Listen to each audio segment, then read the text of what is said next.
சங்கீதம் 41 அதிகாரம் 1-3 வசனங்களில் சிறுமைப்பட்ட ஜனங்களுக்கு உதவிக்கரம் நீட்டுபவர்களுக்கு கிடைக்கும் 5 மிகப்பெரிய ஆசீர்வாதங்கள் என்ன தெரியுமா?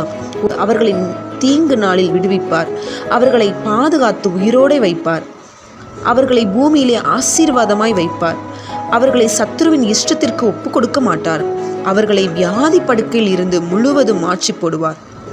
இப்படி 5 வகையான ஆசீர்வாதங்களை நாம் சங்கீத பகுதியிலிருந்து பார்க்கிறோம். அது மட்டுமல்ல, சிறுமைப்பட்டவர்கள் அதாவது கஷ்டப்படுகிறவர்கள் மேல் தேவன் சிந்தையுள்ளவராய் அக்கறையுள்ளவராய் இருக்கிறார், ஆசீர்வாதத்தையும் தருகிறார். அவை என்னென்ன ஆசீர்வாதம் என்று பார்ப்போமா? சங்கீதம் 9:9 சொல்லப்பட்டிருக்கிறது, சிறுமைப்பட்டவர்களுக்கு தேவன் அடைக்கலமும் தஞ்சமுமாய் இருக்கிறார். சங்கீதம் 9:12 ஒருவேளை நீங்களும் சிறுமைப்பட்டவர்களாய் இருக்கலாம், அல்லது நீங்கள் அவர்களுக்கு உதவி செய்பவர்களாய் இருக்கலாம். யாராயிருந்தாலும் உங்களை மேன்மைப்படுத்தி ஆசீர்வதித்து அழகு பார்க்கும் கர்த்தர் உண்டு என்பதை மறக்க வேண்டாம். சிறுமைப்பட்டவன் மேல் சிந்தையுள்ளவன் பாக்கியவான். God bless you.